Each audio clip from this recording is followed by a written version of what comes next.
ለምን እንደማልፈራና እንደማልሰጋ ታውቃላችሁ? እንደ ክርስቲያን እንደ እግዚአብሔር ልጅ ፍርሃትና ስጋት የሚባለው ነገር ውስጥ ላይ የማይኖርበት ምክንያት ምን እንደሆነ ታውቃላችሁ?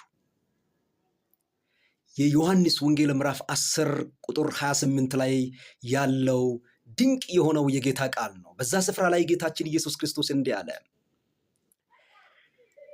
እኔም የዘላለምን ሕይወት ይሰጣቸዋለሁ፣ ለዘላለም አይጠፉም፣ ማንም ከእጄ አይነጥቅም ያለው ሕያው ቃል ማለት ነው። እንዳልፈራ፣ እንዳልሰጋ፣ እንዳልናወጥ ነገን ሳይ ዘላለሜን አሻቅቤ ሲመለከት ፍርሃት እንዳይለኝ ምክንያቱ የሆነው ይህኛው ሕያው የእግዚአብሔር ቃል ነው። ዋው! አስባችሁታል? ቃሉ ምንድን ነው የሚለው? ማንም ከእጄ ሊነጥቃቸው ዘንድ አይችልም ነው ያለው። እኔ ያለሁት በማን እጅ ላይ ነኝ ማለት ነው? በክርስቶስ መዳፍ ላይ ምንኛ ያለው ማለት ነው? ተቀርጬ ያለው ማለት ነው።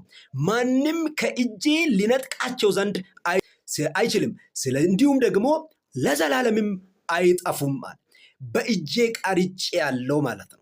በእጄ መዳፍ ይዤላቸዋለሁ እያለ ነው ጌታችን ኢየሱስ ክርስቶስ። ስለዚህ ይሄንን ወርድ በሚገባ አንደርስታንድ ያደረገ በሚገባ ሪአላይዝ ያደረገ አማኝ በምንም ነገር ውስጡ አይሰጋም፣ ውስጡ አይፈራም።